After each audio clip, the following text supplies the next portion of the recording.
The first siren was swallowed by the wind, its mechanical howl shredding across the rooftops of Tokyo like something inhuman, a warning too late to matter. Seconds later, black shapes appeared above the city, slow-moving silhouettes against a moonless sky. No one saw them at first. Mothers soothed crying infants. Old men sat awake on tatami floors listening to the distant hum, and the most disciplined air wardens whispered that American bombers could never reach this far. Not here, not the heart of the empire. But then came the falling sound, and a hiss, 1,000 metallic sighs, and the night erupted. Incendiary clusters burst midair like grotesque fireworks, showering the wooden city with glowing magnesium and jellied gasoline. Roofs caught instantly. Entire streets became liquid flame.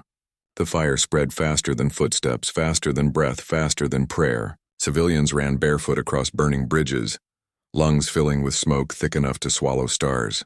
When Japanese fighter pilots finally scrambled, they saw the unthinkable.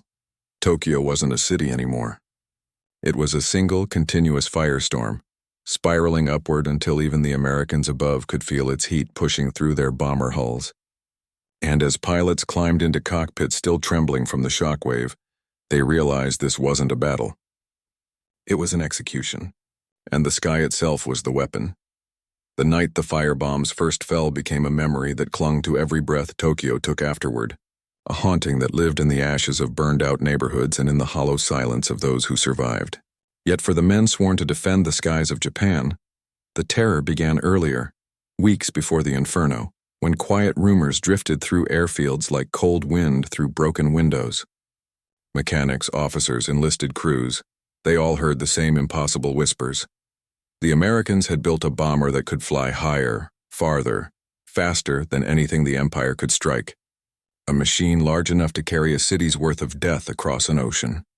On the morning of February 24, 1945, at the Musashino Air Arsenal, the rumors finally stopped being rumors. A squadron of exhausted ground crew stared at twisted wreckage brought in from the previous night's interception attempt. And in that mangled aluminum and charred steel, they saw a truth none dared speak. The Empire of Japan, mighty and vast, could not reach the enemy anymore. Not at sea, not in the sky, not even above its own capital. Captain Kenji Ogawa knew this better than anyone. He had been a pilot since the China campaign, surviving dogfights that left bullet holes stitched through his fuselage like jagged threads. But now, as he stood in the pre-dawn chill of Tachikawa airfield, he felt something unfamiliar creeping beneath his ribs. Helplessness. He saw it in his men, too. Young pilots still smelling of classrooms and training manuals, clutching flight helmets like lifelines. They had flown against B-29 superfortresses before, and most had come back shaken if they came back at all. The Americans soared above them like steel ghosts, engines humming with an arrogance born from altitude. Even anti-aircraft guns could only scream into empty sky. Still, the commanders demanded optimism. They gathered the pilots in a dim hangar and unrolled maps across crates marking routes, altitudes, expected approach paths. They spoke of duty, of honor, of the sacred duty to defend the emperor, but their voices quivered when they thought no one was listening. Ogawa watched the younger men straighten their backs, pretending not to see the fear in their seniors' eyes. In war, lies often wore the face of patriotism. Days turned to weeks. The B-29 raids grew heavier, bolder, relentless. They came for factories in Nagoya, rail yards in Kobe, steelworks in Osaka. They learned the sky like a road, moving across Japan the way merchants once crossed markets, yet nothing compared to February 25th. It started with distant thunder at dusk, steady, unnatural, metallic. Then the sky darkened with wings. Tokyo's anti-aircraft batteries opened fire, shaking buildings with every blast, but the bombers flew beyond reach. Black silhouettes against clouds that glowed from the fires below. Ogawa and his squadron scrambled into fighters fueled on hope more than gasoline, climbing desperately, engines screaming as propellers clawed thin air. But the B-29s were already vanishing north, unscarred and unafraid. That mission burned itself into Ogawa's mind like a scar even before firebombs ever fell. It was the first time he felt like a child trying to punch a giant. His aircraft rattled from altitude, sweat freezing on his cheeks as he tried to close distance. Each second made it clearer. They were too slow, too low, too weak. He broke formation, pushed the throttle past safety and prayed the engine would hold. The radio crackled with static and breathing, the sound of men who didn't know how to voice despair. Finally, against the stars, he saw them, 3 B-29s drifting like enormous lanterns. He armed his guns, lined his sights, and squeezed the trigger. Tracers streaked upward, but the gunners on the bombers answered instantly, and the sky erupted. Bullets tore through his right wing, shattering metal, blowing splinters of aluminum past his canopy. Ogawa fell away, spiraling, struggling to regain control. When he leveled out, the bombers had already disappeared into darkness. When he landed, his squadron had lost 2 aircraft and 5 men. Tokyo's high command issued the usual communiques the following morning. Reports of bold interceptions and successful anti-air operations. The papers told the people what they needed to believe. But those who had witnessed the truth, who had seen giant bombers shrug off bullets like rain, they began to whisper a new word. Invincible. And then came March 9th. Men at Tachikawa said they felt it before they heard it. A pressure in the air, heavy and unnatural, like a storm forming where no clouds waited. Ogawa slept in his flight suit, boots beside his cot, pistol under his pillow. He woke to footsteps pounding across the barracks and voices shouting his name. "Captain! Captain!" "It's Tokyo, they're coming in force." He ran outside. The sky was clear, stars sharp as razor points, and the air smelled of fuel, engine oil, and fear. Mechanics rolled fighters from hangars. Pilots buckled on harnesses, buckled courage over terror. A jeep skidded across the tarmac, and an officer jumped out yelling coordinates, wave heights, formation counts. Ogawa heard the word that made blood run cold. 300. 300 bombers. Not high-altitude bombing, not precision strikes. This was something different. Something meant to break a nation's spine. The squadron raced to their aircraft, Nakajima Ki-44 Shoki fighters. Fast in a dive. Useless at climbing to where the B-29s hunted. Engines roared alive. Propellers slicing air with a sound that drowned the pounding hearts of every man present. Ogawa taxied into position, canopy still sliding shut when the first bombs hit. The ground trembled. A pillar of fire rose on the horizon, brighter than dawn. Then another, and another. When he lifted off, flames were already swallowing neighborhoods. From above, Tokyo looked like a star was dying on Earth. The Americans had dropped M69 incendiaries, clusters that burst open mid-air, each scattering dozens of little engines of fire. Wooden houses, paper screens, tatami floors.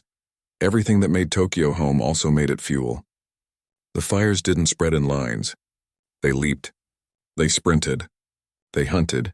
Ogawa felt heat through the glass of his cockpit even at altitude. Winds drawn by the firestorm slammed against his aircraft, buffeting him sideways. Smoke clawed at the sky like black tides, making clouds burn orange from below. Radio channels turned to chaos, static, screaming, shouts, disorganized orders. No one could see anything. Below, people fled along narrow canals, flames reflecting in water that boiled at the edges. Children clung to parents. Parents clung to hope. Every sound was swallowed by roar. He spotted the bombers finally, dark shapes flying low, lower than he had ever seen Americans dare. They were racing with the wind, riding the currents of fire, using the inferno below to hide from radar. Ogawa dove to intercept, bullets loaded, heart pounding. A formation of 6 B-29s grew in his sights. He fired. Hot metal spat from his wings, tracers stitching through night. He saw sparks on one bomber's tail. Minor wounds, but the gun turrets turned instantly. White-hot lines of machine gun fire lanced back, and Ogawa rolled hard, feeling bullets rip past his canopy. He pulled up, engine screaming, lungs burning from smoke seeping through vents. Fighters around him tried to climb, fire, dive, anything. But the air was a weapon now. Heat and wind tore at wings. Engines struggled for oxygen. The firestorm below created turbulence so violent, aircraft shook like leaves in a hurricane. Some fighters simply vanished into smoke, their pilots blind and desperate. Ogawa heard one voice through the radio, soft, resigned. "Tell my mother I tried." Then static. Still, the squadron fought. They clawed at the bombers again and again, never reaching them, never stopping them. Every second another street ignited. Every corner of Tokyo glowed red.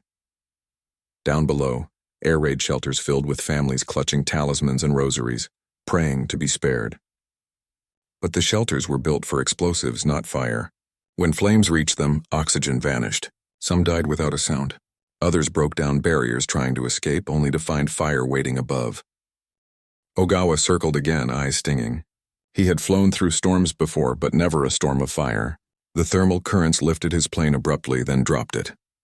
His controls fought him. He spotted a lone bomber flying lower than the others, maybe damaged. He turned, lined it up, fired everything he had left. The rounds smashed into the fuselage and cockpit glass. The bomber lurched. Then it exploded. Violent, instant, terrible. Metal debris rained down into flames below. For a heartbeat, Ogawa felt a flicker of victory. Then he saw the truth. Destroying one bomber changed nothing. The others flew on, hundreds more behind them, steady, disciplined, unstoppable. Tokyo was dying beneath his wings, and no bullet, no valor, no prayer could save it. When fuel ran low, Ogawa returned to Tachikawa. He landed in silence. The men who greeted him had no words. Some stared at the horizon where Tokyo still burned. Towering smoke lit from within like a cathedral of flame. Others sat on the ground with heads in hands. The sky glowed until morning. At dawn, Ogawa climbed a hill overlooking the city. He saw nothing recognizable. No districts, no landmarks, only charred bones of buildings jutting from ash. Streets once filled with laughter and life now lay buried beneath collapsed houses and blackened debris. The smell of burned wood mixed with something far worse. Reporters would later write cautious phrases. Heavy damage, tragic loss, resilient spirit. But the pilots knew. The survivors knew. Even the Americans flying home knew. Tokyo had been remade into a grave. The morning after Tokyo burned, the sky above Japan felt wrong, too quiet, too light, too clean, as if the darkness of the night before had drained every sound and left only silence behind. But the silence was a lie. Beneath it pulsed grief, shock, and a numbing dread that no one dared speak aloud. At countless airfields, on bases that survived untouched, pilots prepared for missions that no longer felt like defense, but ritual. They climbed into aircraft that could barely challenge the enemy, engines coughing awake beneath trembling wings. They saluted officers who could not meet their eyes. Every command, every briefing, every patriotic phrase felt thin and brittle, as if the words themselves understood they were dying. Captain Kenji Ogawa did not sleep. He sat in the corner of the barracks with his boots still on, uniform still smelling of smoke, fingers still shaking. The others slept in exhaustion or stared blankly at the ceiling. He listened to engines somewhere on the horizon, rescue planes searching for survivors in a city with no streets left. He thought of the bomber he shot down, how proud he had been for a single heartbeat before realizing the scale of what had happened below. A single bomber was nothing against a sea of fire, and yet by noon, orders arrived. The Americans would come again. Not tonight, maybe not even this week, but soon. Higher command demanded readiness. Pilots saluted, though their shoulders sagged under invisible weight. Ogawa's unit, battered but alive, spent the day repairing aircraft torn by turbulence and gunfire. Mechanics worked with bleeding hands, patched metal, refueled tanks, and replaced ammunition as if they could hammer hope back into shape. Nearby, men from civil defense units loaded trucks with charred bodies pulled from canals. Too many to count, too many to name. The smell drifted on the wind until even the strongest stomach turned pale. That night, the Emperor spoke on the radio. He did not mention the fires. He did not mention the dead. He spoke of endurance, loyalty, unshakable spirit. For years, the people had believed every syllable. Faith stronger than iron. But in the darkness, with ash still falling from the sky like gray snow, something shifted. Even the most loyal listeners felt it. Spirit could not stop fire. In a small room beneath Tachikawa's main hangar, senior officers gathered around a long table. Ogawa stood at the edge, unnoticed, listening. Maps were spread across the wood, pinned with red markers. Tokyo, Nagoya, Osaka, Yokohama. The Americans were not striking randomly. They were carving the heart out of Japan. One commander slammed his fist on the table, demanding interception strategies, demanding altitude changes, demanding miracles. Another reminded him quietly that miracles did not come from paper. Silence followed. Then came the voice of General Nakajima, low and steady. The B-29 is not simply a bomber. It is an announcement. They have the skies. We do not. No one argued. The meeting broke. Officers walked out stiff-backed, trying to look confident for the men watching them. Ogawa returned to the flight line, staring at the horizon where Tokyo glowed faintly, like embers refusing to die. He remembered being a boy, paper lanterns floating down canals during festivals, mothers laughing, fathers drinking sake beneath cherry trees. The lanterns had looked so much like the burning sky from last night, but those lanterns were gentle. These flames were a roar. The second wave did not come immediately. Days passed. Then a week, then two. Japan waited. At night, air wardens patrolled blacked-out streets listening for the distant heartbeat of engines. Families slept in clothes ready to run. Entire factories were swallowed by silence, not because they had stopped working, but because they had nothing left to produce. Oil was scarce. Rubber was gone. Steel was a luxury. Even training ammunition was rationed. Pilots flew fewer hours, practiced in empty sky, conserving fuel for a battle they might not survive. Ogawa's squadron grew smaller. Some men transferred to other units, reinforcing cities closer to the coast. Others never returned from routine patrols. One night, a young pilot named Sato vanished into fog, engine sputtering, radio silent. Search teams found nothing. His bunk remained empty, blanket still neatly folded. No one replaced it. Then came March 13th. This time, the sirens wailed early, long rising cries that cut through sleeping neighborhoods and shook soldiers awake. Communications stations reported bomber formations approaching from the southeast. Estimates grew with every minute: 50, 100, 200. By the time pilots sprinted to their aircraft, the figure had risen to 300 again. Ogawa climbed into his fighter, heart numb. His ground crew chief, a worn-faced man named Mori, slapped the fuselage twice, their silent ritual. "Come back," his eyes said. But Mori said nothing. He simply saluted and stepped away. Engines roared. Fighters launched. The night opened like a wound. Ogawa gained altitude slowly, painfully, pushing the engine past limits that manuals warned against.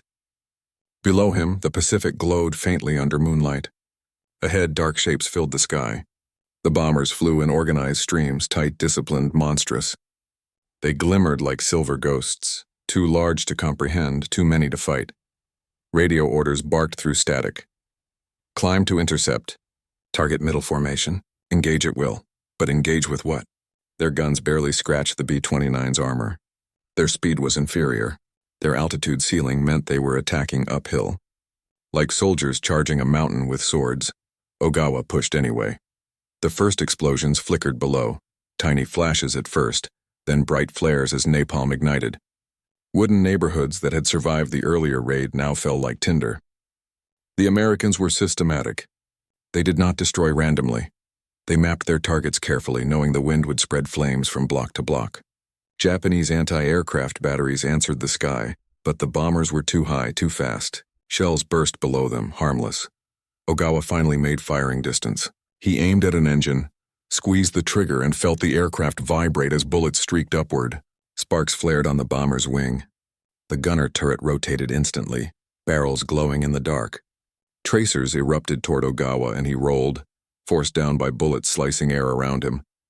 He felt one strike his fuselage, a metallic punch, but the engine kept running. He dove, regained speed, climbed again. Another pilot screamed through radio static, breathless. "They're using magnesium. Whole streets are—" His voice dissolved into a burst of noise, and still the bombers flew. Hours passed. Smoke climbed into the sky until stars disappeared. Heat warped the air, changing wind currents into violent spirals. Fighters struggled to hold control surfaces steady. Ogawa's eyes watered from smoke creeping into the cockpit. His tongue tasted metal and ash. He dove again toward a bomber out of formation, maybe damaged. He fired, long, controlled bursts, and saw pieces of wing tear loose. The bomber dropped slowly at first, then spiraling. Ogawa followed it down involuntarily, drawn by the burning altitude. He pulled away before it hit the ground, but not before he saw the explosion bloom in the heart of a city already aflame. Fuel dropped near empty. He turned back. Radio chatter grew thinner, call signs missing, voices unanswered. The squadron was bleeding. He landed to a nightmare. Nagoya was burning. Hospitals, factories, neighborhoods, flames everywhere. Men staggered with buckets of water that evaporated before they reached the target.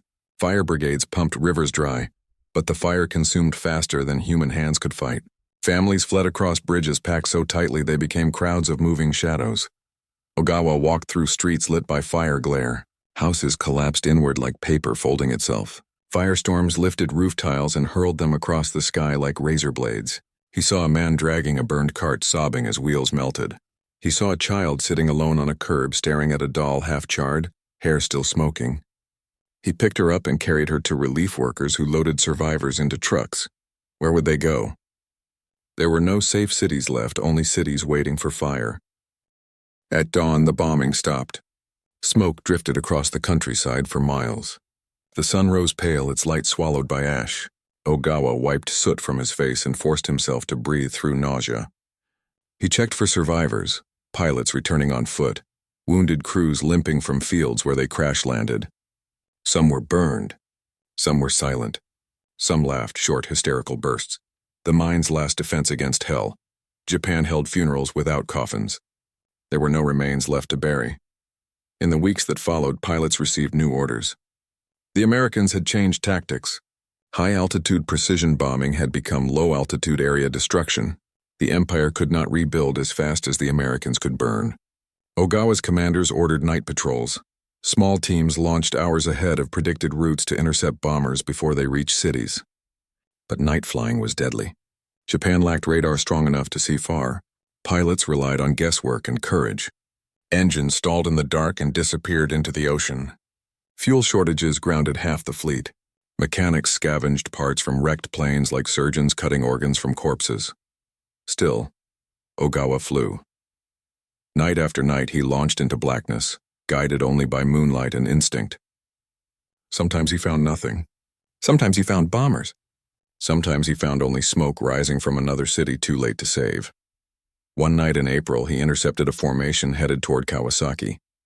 He climbed, firing until his guns jammed. The bombers dropped their loads and retreated. Ogawa followed the wounded stragglers, but they escaped over the Pacific. He returned at dawn to hear whispers. Kawasaki was gone.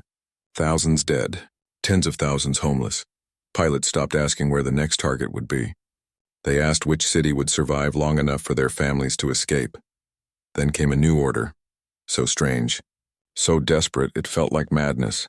Certain pilots would be trained for Tayatari, aerial ramming attacks. If they couldn't shoot down a bomber, they would crash into it. Sacrifice planes, sacrifice bodies, sacrifice everything to bring even one bomber down. The Emperor would honor them. The nation would praise them. And the Air Force finally would hurt the enemy. Volunteers stepped forward. Some because they believed. Some because they had nothing left. Some because the dead cities behind them already felt like graves. Ogawa did not volunteer. Not because he feared death, but because death was useless without meaning. He could kill one bomber, maybe two, but hundreds would return. Instead, he flew convoy escorts for civilian evacuations. Trains carried refugees from cities already ash and soot, only to unload them into other cities waiting to burn. While flying over Nagano, Ogawa glimpsed something rare: fields untouched by war, farmers still planting crops. For a moment, the war felt distant, almost unreal. The mountains stood silent, ancient, uncaring. The cherry trees were blooming. Pink petals drifted behind his wings in gentle spirals, and the beauty hurt worse than the smoke. Japan was still capable of peace, but the sky would not allow it. On May 24th, Tokyo burned again. This time, Ogawa was far from the city. A storm rolled across the region, thunder swallowing the sound of distant explosions. Yet even through cloud and rain, he saw the horizon glow red. Lightning flashed across billowing smoke, illuminating the skeleton of a city dying for the second time. When he landed, he found his squadron changed. Young faces missing, older faces hollow, letters from home unreadable, because entire neighborhoods no longer existed. The senior mechanic Mori approached him, eyes bloodshot. "My family," he said. "Nothing more." Ogawa said nothing. There was nothing to say. Weeks passed. Japan was shrinking, not in size, but in spirit. Every bombing stripped something away: homes, memories, faith, hope. Even the most loyal officers knew the war's outcome. But duty chained them. Pride silenced them. Shame suffocated them. And yet, amidst ruin, something unexpected emerged. On June 1st, Ogawa received a transfer. He was ordered to join a new experimental interception unit. Pilots chosen for skill, courage, and stubborn refusal to die. Their mission: learn the weaknesses of the B-29, strike at night, attack engines, survive at any cost. It was a mission built on hope thinner than rice paper. But in a nation drowning in fire, even thin hope was a kind of light. Ogawa packed his few belongings. Before leaving, he walked once more to the hill overlooking Tokyo's ruins. From a distance, the city looked peaceful, quiet streets, chimneys rising from soot, smoke fading like memory. But he knew the truth. Tokyo was a body without a heartbeat. He touched the ground, feeling the ash crumble beneath his fingers. "This isn't the end," he whispered, but even he didn't know whether it was promise or denial. And far across the Pacific, in airfields untouched by flame, mechanics fueled bombers for the next mission, crews adjusted weapons, engineers refined incendiaries. American pilots studied maps of Japanese cities that had not yet burned. The fire would return, and when it did, men like Ogawa would rise into the sky once more, not to win, not to survive, but simply to fight, because that was all that remained. The transfer orders delivered Captain Kenji Ogawa to a place that seemed almost unreal after months of fire and ruin. An airfield in the mountains west of Gunma, hidden in a valley where pine trees rose like black spears against the sky, and the wind carried the scent of cold earth instead of ash. The road there was cracked and pitted, crowded with military trucks and silent convoys transporting fuel, ammunition, and men who no longer asked questions about where they were going or why.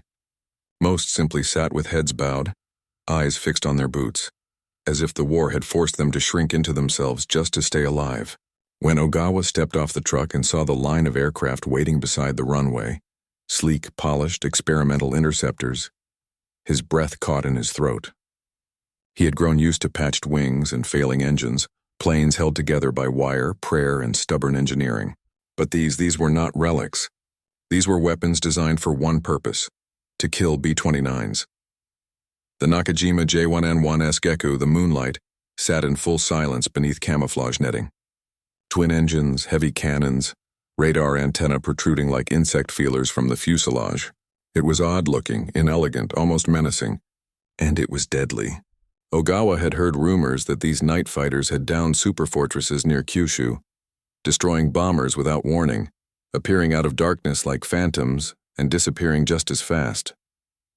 Pilots who flew them were chosen carefully, not for bravery, not for seniority, but for a specific kind of mind. Patience, precision, the ability to stalk death in complete darkness. Ogawa stood among them and felt, for the first time in months, something he had forgotten entirely: possibility. His new commander, Major Tanaka, approached, a tall, lean officer with eyes like sharpened stone. He did not salute. He did not smile. He simply said, "You've survived longer than most. That's why you're here. We don't need heroes. We need hunters." Training began without ceremony. Days were for study, nights for flying. Pilots pored over charts and diagrams of the B-29, learning every weakness: fuel lines under the wings, blind spots in the tail, the belly turret's limited arc. They studied American flight patterns, routes, altitudes, and the peculiar way the bombers changed formation when under attack. But the real lesson was the sky itself. At dusk, the Moonlight fighters left the ground one by one, engines thundering across the valley before lifting into darkness. Ogawa learned to trust instruments instead of eyes, to fly without moon or stars, to navigate by the faint glow of burning cities far to the east. Radar operators sat behind pilots, whispering distances and directions through headsets. Targets at 3 kilometers, altitude increasing. Left 10 degrees. Every word was life-saving. The first mission came sooner than anyone expected. On the night of June 15th, the Americans returned with a scale of destruction no one could comprehend. B-29s crossed the coast in streams, carrying incendiaries for Osaka and Wakayama. The sky shook with engines long before ground observers made visual contact. Anti-aircraft guns opened fire, but the bombers seemed immune, drifting higher, changing headings, diving into their attack routes with terrifying efficiency. Major Tanaka ordered the Moonlight pilots into the sky. Ogawa climbed into his cockpit. Mori, the mechanic who had lost his family in Tokyo, fastened the harness and tapped the fuselage with 2 fingers, their old ritual. His face was pale, but his hands were steady. "Bring something down," he whispered. Not for honor, not for pride, but for revenge. Ogawa throttled forward. The twin engines growled, wheels lifted, and the earth fell away. Within minutes, the airfield was gone, swallowed by night. Radar crackled. The sky shimmered with heat and smoke from a burning coast miles away. And then, in the dark above the Pacific, the hunt began. The radar operator's voice was low and calm. Contact. Range 5 kilometers. Level altitude. Ogawa banked gently, flying without lights. The world was black. No stars, no moon, only the faint red glow of cities dying on the horizon. Then he saw them, the ghostly silhouettes of B-29s against the reflected firelight below. They moved in formation, wings catching occasional glimmers, engines pulsing like mechanical hearts. Ogawa approached from beneath, the blind spot where gunners could not aim. He climbed slowly, inch by inch, until the bomber's tail towered over his canopy. Every muscle tensed. He saw the open bomb bay doors still smoking. He saw the rivets and the shimmering heat distortion along the fuselage. He aimed the upward-firing cannons, Japan's answer to American armor, designed to blast bombers from below. He fired. A burst of exploding shells tore into the belly of the B-29. Metal screamed. Flames erupted from the wings. The bomber lurched, tail dropping as engines died. For a moment, Ogawa watched in silence as the burning giant spiraled downward, glowing like a falling star. Only when the explosion bloomed in the distance did he breathe. The radar operator spoke again. 2 more ahead. Ogawa pushed the throttle. The moonlight surged forward, hunting another bomber. But this time the Americans responded. Tracer rounds sliced the dark red streaks whipping past his cockpit. Ogawa barrel rolled instinctively, diving beneath the attack. The bomber's gunners fired blindly, their tracers illuminating the night like veins of lightning. Ogawa swung behind them, lined up his sights and fired again. The second bomber's wings snapped like bone. Fuel ignited. The aircraft fell apart mid-air, pieces scattering across clouds lit by fire. For a moment, just a breath of time, the balance felt reversed. 2 giants fallen. Japan had teeth again. The pilots, the ground crews, the civilians who watched from shattered streets, they all would hear of this. They all would believe, if only for a moment, that the sky could still be defended. But the B-29s were endless. Even as Ogawa destroyed 20 more crossed the coastline. Osaka burned from center to shore. Flames spread block to block, creating a heat so intense it turned lakes into clouds of steam. Firefighters dropped where they stood. Melted boots fused to pavement. Entire districts disappeared before dawn. Ogawa returned to base with trembling hands. Mori greeted him with a silent nod, eyes glistening. The other mechanics bowed, not because of honor, but because Ogawa proved the bombers could bleed. But victory was not triumph. It was defiance. Daylight revealed what the night had concealed. Survivors staggered from ruins, clothes burned, hair singed, eyes empty. Children searched for parents. Parents searched for children. Bodies lay in streets like fallen leaves. And every pilot knew, for all their effort, the city was gone. The next missions came faster. June bled into July, July into August. Every night the moonlight fighters launched into darkness. Ogawa grew sharper, colder, more focused. He learned to feel the bomber's presence before radar confirmed it. He could sense the change in air pressure when they flew overhead, could anticipate their turning radius, their evasive maneuvers. He shot down 3, then 5, then 7. The Americans began calling these night fighters witch hunters in intercepted broadcasts. But the war outside the cockpit worsened. Food vanished. Cities starved. Factories fell silent. Trains rolled with broken windows and rusted wheels. Every schoolyard became a refugee camp. The face of Japan changed from soldiers and flags to widows and orphans. In late July, Ogawa received permission for a single day of leave. He rode packed trains, shoulders pressed against silent strangers, the smell of unwashed bodies mixing with charred clothing. He traveled to the place where his family had once lived, a district in Tokyo now erased from maps. What remained was not a neighborhood. It was a desert of ash. He knelt in what might have been the foundation of his childhood home. There were no ruins left, no walls, no doorframes. The fire had consumed everything. He found nothing of his mother, nothing of his father, not even a shard of pottery or a scrap of cloth. The fire had taken memory itself, and for the first time since the war began, Ogawa wept, not with rage, but with a hollow, shattering grief. When he returned to base that night, Something in him had hardened. He no longer flew to protect. He flew to destroy. August 1, 1945. Radar detected the largest formation of B-29s yet, nearly 800 aircraft in waves sweeping across Japan like wings of steel.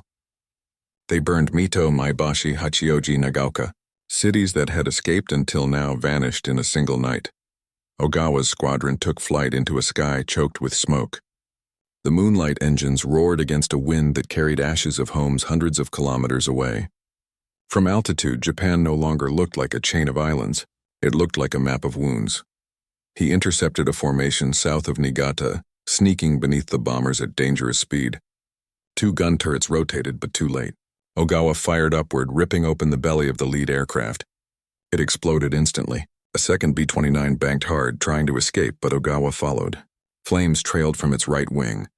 The bomber dropped altitude, crew bailing out in parachutes that glowed above burning fields. For a moment, Ogawa saw the silhouettes of the American airmen drifting toward the ground. They were not monsters.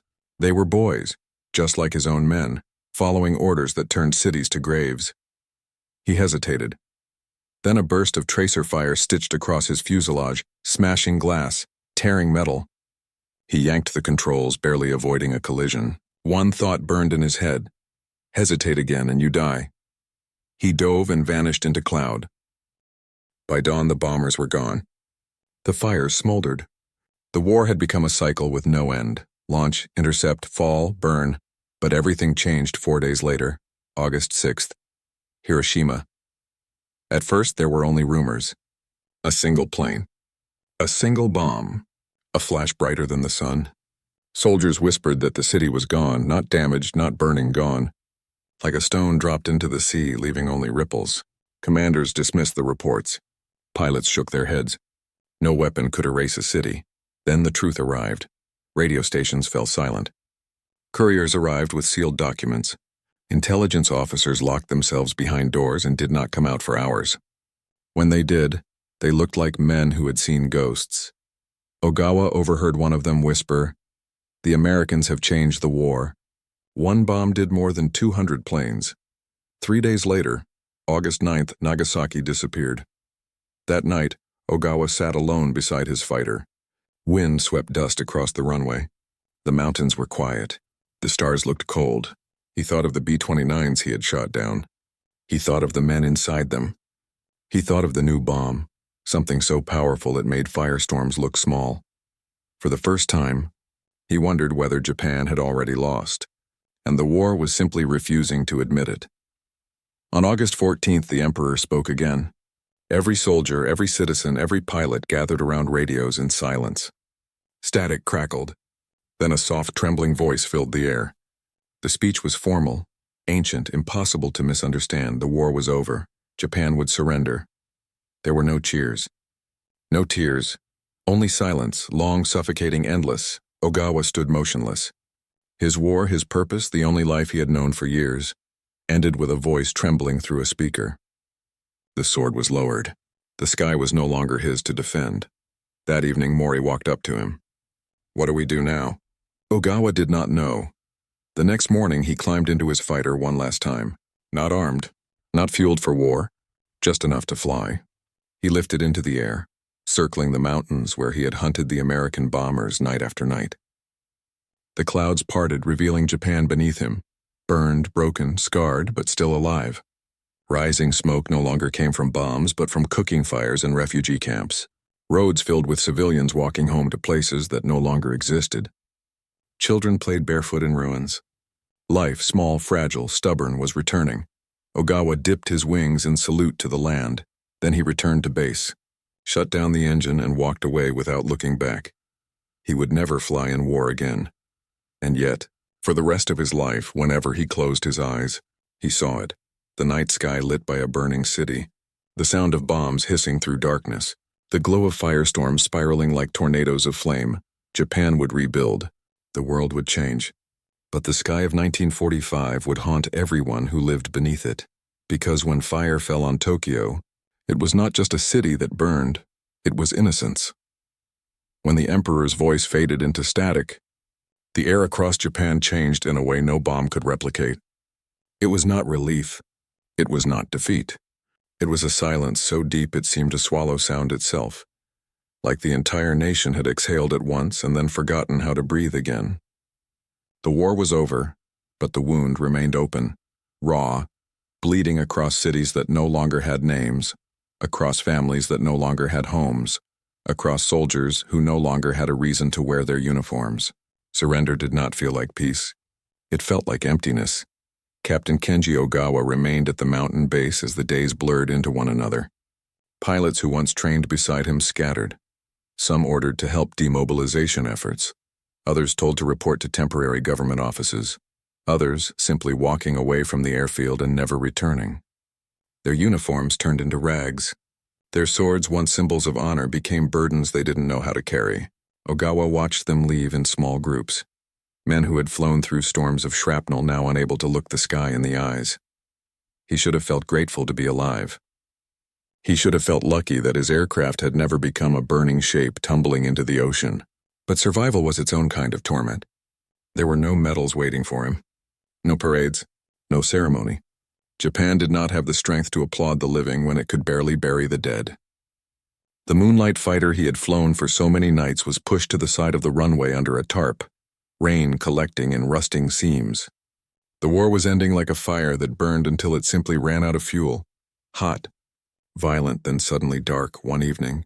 As twilight bled across the mountain peaks, Ogawa climbed the hill overlooking the runway. Below, mechanics, now without purpose, cleaned tools that no longer mattered. Officers packed crates of documents that few would ever read. The air smelled of wet earth, pine, and distant smoke from villages burning trash and ruined belongings. For the first time in years, it was not the smoke of war, but the smoke of rebuilding. Ogawa did not know where he belonged in this new world. He found Major Tanaka sitting alone on an ammunition crate. Uniform jacket unbuttoned, cap discarded, eyes distant. The stern commander who once walked the line like an executioner now stared at the mountains with the blankness of a man who'd reached the edge of purpose. "Major," Ogawa said quietly. Tanaka looked up slowly, as if waking from a long sleep. "Captain, you are still here?" "Yes." The major nodded, gaze drifting back to the horizon. "Strange, isn't it? We spent years believing we were the sword guarding the empire. Now we are men holding a weapon with nothing left to protect." He paused, voice cracking, just once. "What were we fighting for, Ogawa? Land? Honor? The emperor? Or were we fighting because we were told that death in the sky was more meaningful than life on the ground?" Ogawa had no answer.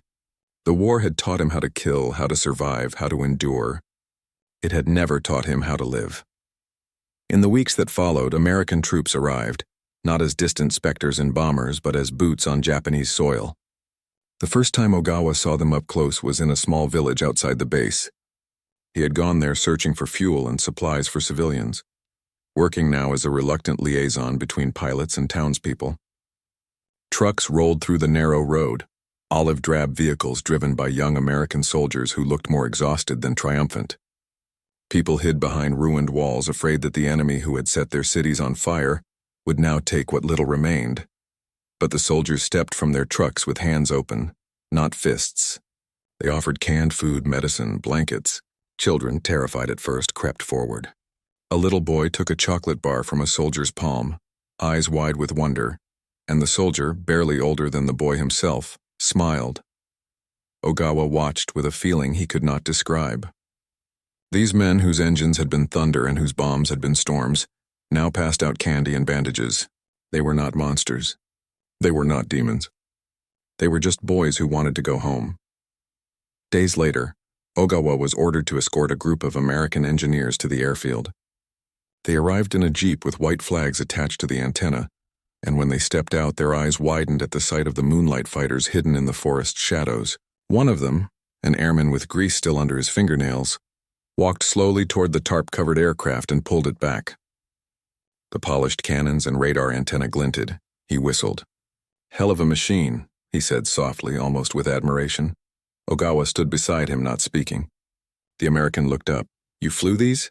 Ogawa nodded once. The man extended his hand. Ogawa hesitated, then shook it. In that simple gesture, something invisible shifted. Two enemies met not as soldiers, but as men who knew the sky intimately and knew what it had taken from them. The Americans inspected the base, cataloged equipment, took photographs. But when they found broken aircraft and burned fuel depots, they did not mock. They did not boast. Some even bowed to elders in the nearby village. Awkward but sincere. The people watched them with disbelief. Ogawa realized then that the Americans had not come to annihilate what was left of Japan. They had come to occupy it, stabilize it, reshape it. The firestorms had broken the body. Now the occupiers would mold the bones. He did not know whether to hate them or thank them. As war crimes tribunals and political arrests swept across the land, the military shattered. Officers disappeared. Loyalists fled. Some pilots, unable to bear surrender, sailed into the ocean and never returned. Others took their own lives beside the wreckage of their aircraft. But the majority quietly, bitterly accepted. The emperor had spoken. The war was finished. Ogawa traveled south to look for surviving relatives. He walked through towns where half the buildings were gone and the other half leaned like wounded animals. Roads were barely passable. Train lines twisted and melted. When he reached what had been his family's ancestral temple near Shinjuku, he found nothing but a stone foundation blackened by smoke. He ran his hand across the charred rock and felt, not anger, but a crushing loneliness. He stayed there until night came. Cicadas droned in the darkness. Fireflies glowed above canals that once carried lanterns. Tokyo, scarred, silent, unrecognizable, began to rebuild itself one fragile breath at a time. He worked where he could. Pilots were given few roles in peacetime. Flying machines were luxury Japan no longer had. He hauled lumber, dug trenches, distributed rice rations to refugees. In the ruins, he met people who had survived the firebombing. A woman with half her face burned who refused to remove the bandage. A young boy who spoke to no one. A nurse who had carried patients from a burning hospital until her bones nearly broke. These were soldiers too, though they had never seen a cockpit. Months passed. Winter arrived. Snow blanketed the ruins. The white cover made the broken city look almost peaceful, like nothing terrible had ever happened. But when the snow melted, the scars reappeared. One evening, Ogawa heard music drifting from a makeshift tavern built inside the shell of a collapsed warehouse. Against all logic, people were laughing, softly, timidly, like flowers blooming through rubble. A young woman played a shamisen with fingers scarred from burns. Couples danced barefoot on concrete still stained with soot. War had taken almost everything, but not the last sliver of humanity. Ogawa stepped inside. The room went quiet. Soldiers still drew fear. But when they saw he was alone, unarmed, exhausted, the tension faded. The woman kept playing. Ogawa found a seat in the corner and listened to the trembling, beautiful notes. The music pierced something in him he didn't know was still alive. A man sat across from him, older, thin, wearing a civilian coat patched a dozen times. He poured Ogawa a cup of sake. "You fought in the sky," the man said gently. "Yes. You survived. That means you are cursed and blessed." Ogawa raised an eyebrow. The old man smiled. "The dead are at peace. The living must learn how to carry ghosts." Ogawa understood. Days became weeks. The airfield in the mountains was eventually dismantled. American officers ordered the destruction of all operational aircraft. Ogawa stood with Mori and others as bulldozers crushed the wings of the Moonlight fighters, metal groaning, glass shattering. It felt like watching a comrade executed. Mori clenched his jaw so hard his teeth bled. Afterward, Ogawa removed the instrument panel from his old cockpit before it was destroyed. It was the only piece of the aircraft that would survive. He carried it home like a relic. Spring came again. Cherry blossoms bloomed along rivers filled with debris. Children played among shattered brick. Mothers planted small gardens between ruins. Japan was learning to live again, even if it did not yet know how to feel. Then, one morning, Ogawa saw something that stunned him more than any bomber raid. A B-29, one of the very machines that once filled the sky with fire, landed at Atsugi Airfield. This time without bombs, without gun turrets pointed downward. It came carrying American diplomats and supplies. It touched down gently, wheels, rolling across the same soil where its brothers had once soared overhead, leaving destruction in their wake. Ogawa watched from a distance, heart unsteady. For the briefest second he felt a flash of old instinct, to scramble, to intercept, to fight. Then he breathed, and the moment passed. He walked closer to the plane as the engines died. Heat radiated from its silver skin. He reached out, hesitated, then placed a hand on its fuselage. The metal was warm, smooth, quiet. No fire, no fury, just a machine. A young American airman approached, confused but not hostile. "You like her?" Ogawa nodded. "I flew her once," the American said. "Back home I'll be a pilot for passenger planes. No guns, no bombs, just people going places. People going places." The word sounded like a dream. That night, Ogawa returned to the ruined streets and slept beneath a half-collapsed roof. He dreamed of the sky, not burning, not screaming, not filled with tracer fire, but blue, wide, endless. The sky as it must look in peace. In the following months, rumors spread of Japan building new industries, cars, radios, factories rising from ash. American engineers taught Japanese mechanics how to repair engines with precision. Schools reopened. Children learned again. The future, once a grave, now flickered faintly like a candle in wind. One day, Mori approached Ogawa with a small grin that seemed foreign on his face. "A company near Yokohama is hiring mechanics," he said. "Not for war machines, for trucks, engines that carry food, not bombs." Ogawa nodded slowly. "You'll go?" "Yes," Mori said. "We've buried enough. Time to build." He looked at Ogawa carefully. "You should come." Ogawa did not answer. Not yet. Instead, he returned once more to the hill overlooking Tokyo, where shadows of burned districts stretched across the earth like old wounds. He imagined what it would look like when rebuilt. Roads, paved, children laughing, lanterns floating again along peaceful canals. Then he imagined airplanes, civil ones crossing the sky with no fear beneath them. The thought felt impossible, and yet, so had survival. His war was over. His city was gone. His past was ashes. But the future, small, fragile, uncertain, was waiting. Ogawa exhaled, and the breath did not tremble. He walked back toward the road, toward Yokohama, toward rebuilding, not as a pilot, not as a warrior, but simply as a man who had lived through fire and chosen to live after it. And high above, the sky remained silent, for the first time in years. Years passed before Tokyo breathed without the smell of ash. Even then, some said they could still taste the fire in spring rain, metallic, bitter, a memory burned into the bones of the city. Yet life, stubborn and relentless, always finds soil, even in ruins. Buildings rose one brick at a time. Streets were swept clean. Markets reopened. Children who had known only hunger and sirens learned laughter again. The nation that had been stripped of its pride, its empire, and its certainty, slowly discovered something far more powerful: the need to exist, to repair, to remember. Captain Kenji Ogawa never used his rank after the war. He never signed his name with military honor. His uniform remained folded in a cloth box beneath a floorboard. He traded wings of war for hands of labor, first as a mechanic in Yokohama, then as a supervisor in a growing engine factory. The sound of tools replacing the rhythm of guns was a strange comfort, steady, predictable, human. There were no alarms, no burning skies, no radar whispers of death overtaking the horizon. Just metal, bolts, grease, oil, and the steady hum of machines that carried food instead of fire. He shared a small apartment above a carpenter's shop.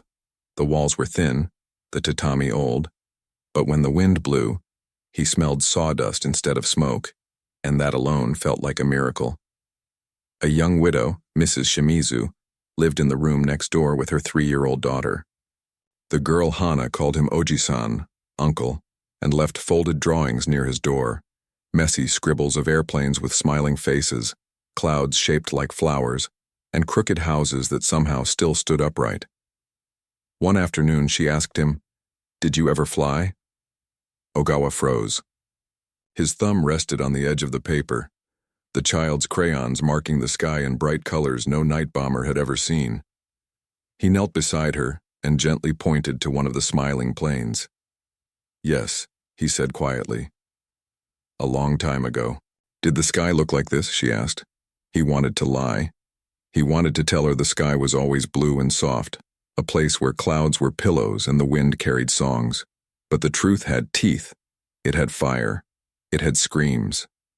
So he said, "Not like this, but I hope one day it will." She smiled, satisfied with that answer, and ran off chasing pigeons across the courtyard. That night, as Ogawa lay on his thin futon, listening to the rhythmic tapping of the carpenter below, he realized he had never pictured a future before. The war had stolen time, replacing tomorrow with survival and survival with emptiness. But now, somehow, there was possibility. Quiet, fragile, but real. Factories expanded, streets filled with bicycles and delivery trucks. Radios played songs that had been banned during the war, music that people once feared would be labeled unpatriotic.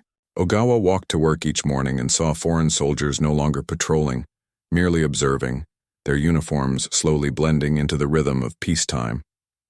In the evenings, fishermen hauled nets from the harbor again. Sushi stalls returned. Newspapers printed stories of new companies, new inventions, new hopes. But healing leaves scars. Japan did not forget. Neither did Ogawa. Every night when he looked at the sky, he saw two versions. The peaceful one above him and the burning one behind his eyes.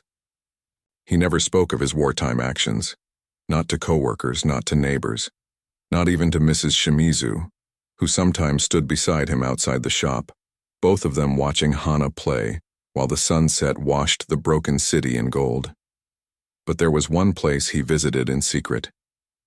A quiet hill on the outskirts of Tokyo, where a memorial had been built.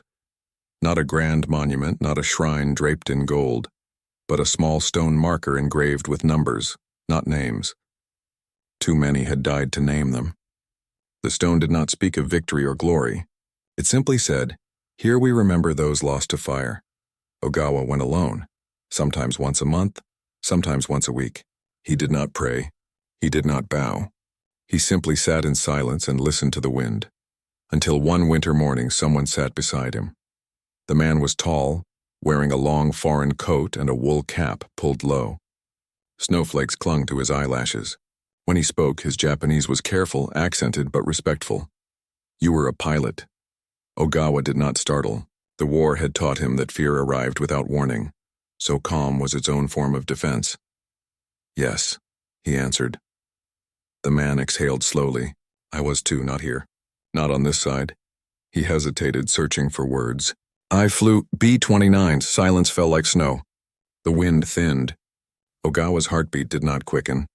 He had always known this moment might come, someday, somewhere. An enemy who was no longer an enemy, standing beside him without guns or metal or sky to separate them. The man lowered his gaze. "I came to apologize," Ogawa blinked. "For what?" "For what we did to this city," the American said, voice breaking. "For what happened because we followed orders and told ourselves there was no other way." Ogawa turned toward the stone marker. Snowflake after snowflake vanished as it touched the carved surface. "I did the same," Ogawa said quietly. "When I shot down your planes," the American nodded. They sat in silence again. Two men who had once tried to kill each other, now bound by the same guilt neither understood how to let go. After a long moment, the American asked, "Do you hate me?" Ogawa shook his head. "No, I hate the sky we flew in." The American's eyes glistened. "May I sit here with you?" Ogawa nodded, and they stayed until the snow stopped falling, until their breath no longer fogged the air, until the shadows lengthened and the city lights began to glow below them. When they finally stood, the American bowed, deeply, respectfully. Then he walked away without another word. Ogawa did not know his name. He did not need to. The war was still over, but now something inside him, something silent and heavy, had begun to thaw. Years passed. Japan changed faster than anyone imagined. Radios became televisions. Bicycles became cars. The first passenger planes took flight, small, noisy, uncomfortable, but peaceful. When Ogawa saw one glint above the clouds, his breath caught in his throat. It was the same sky, but it no longer carried fear. One evening he stood with Hana, now 10 years old, on a hill overlooking the rebuilt streets. She pointed upward excitedly. "Look, an airplane," he smiled. "Yes, a passenger plane. Where is it going?" "Somewhere safe, I hope." She watched it until it vanished into clouds. Then she said, "Will you ever fly again?" Ogawa swallowed. The old fear fluttered beneath his ribs like a trapped bird. "I don't know," she tugged his sleeve. "You should, but only on happy planes, happy planes." The word struck him deeper than she could understand. A month later, a former mechanic visited the factory.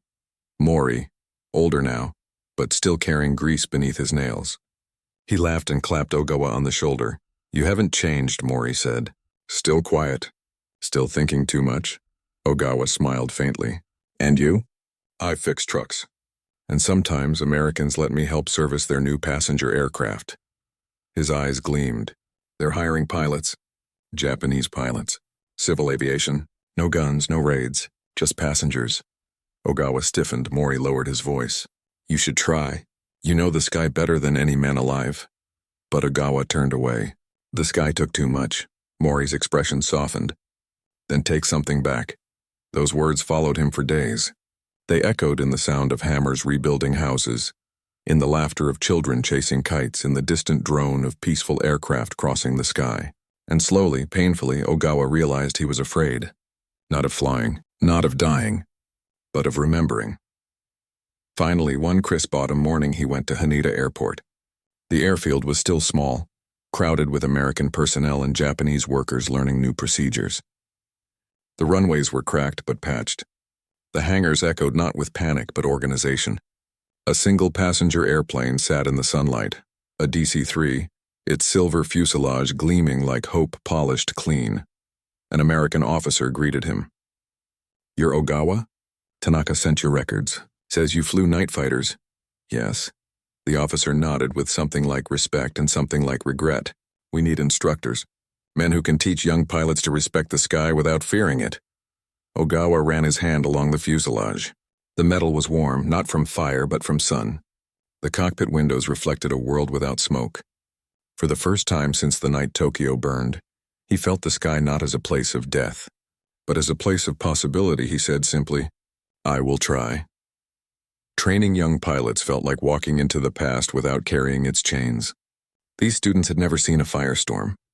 They had never watched a city collapse beneath their wings. They studied weather patterns, navigation, safe landings, emergency procedures. They flew not to strike but to carry letters, medicines, people. Ogawa watched them grow confident, steady, skilled. When they flew solo for the first time, he stood on the runway with his hands behind his back, heart heavy and hopeful. He remembered his own training when the sky had felt like a promise instead of a threat. These boys would never know the sky as fire. They would know it as freedom. One evening, after a successful training flight, a student approached him. "Sensei," the young pilot said, bowing deeply, "when I fly, I feel the world is beautiful." Did you ever feel that way? Ogawa hesitated. Then slowly he nodded. "Once, a long time ago." "And now?" Ogawa gazed upward. The setting sun painted the clouds in gold and red. The air smelled of fuel and ocean salt. Somewhere in the distance, a child's laughter echoed across the runway. "Now," he said softly, "I want to feel it again." That night, he finally opened the cloth box beneath his floorboard. The uniform was still there, folded with precision. Crisp collar, polished buttons, rank pinned beneath fabric. He did not try it on. He did not need to. Instead, he removed the instrument panel he had saved from his Moonlight fighter, the dial that once guided him through darkness, the lever worn smooth by his hand. Years of dust coated its metal. He wiped it clean, placed it on a low wooden table, and lit incense. The smoke curled upward like a thin ghost of the past, respectful and quiet. "For those who did not come home," he whispered. He bowed once, deeply, and put the panel away, not as a weight of grief, but as a memory that no longer ruled him. At dawn, he returned to the airport. "Will you fly today?" the American officer asked. Ogawa looked at the runway, at the calm silver plane waiting beneath a gentle blue sky. "Yes," he said. "I think I will." He climbed into the cockpit, strapped the harness, placed his hands on controls that no longer trembled with war. The engines hummed to life, not a roar, not a threat, but a promise. The plane rolled, wheels lifting from Earth. As it rose, the land fell away. Fishermen on the coast hauling nets, merchants opening shops, children waving as the silver bird climbed higher. For the first time since the war, Ogawa tasted the sky without smoke. Tokyo spread beneath him, reborn, scarred, beautiful. Streets pulsed with life. Boats cut across the harbor. Factories churned. Kites danced above schoolyards. He leveled the plane and breathed. Not sharply, not fearfully, but fully. He was no longer a weapon. He was a pilot. The clouds parted. Sunlight bathed the wings. Far below, the city that had once been reduced to cinders now glowed with the colors of life. The war had taken everything from him, family, home, innocence. But it had not taken his ability to rise. He closed his eyes just for a moment and whispered to the sky, "I'm still here." And the sky, at last, answered with silence. Not the heavy silence of death, but the wide-open silence of peace. The plane flew on.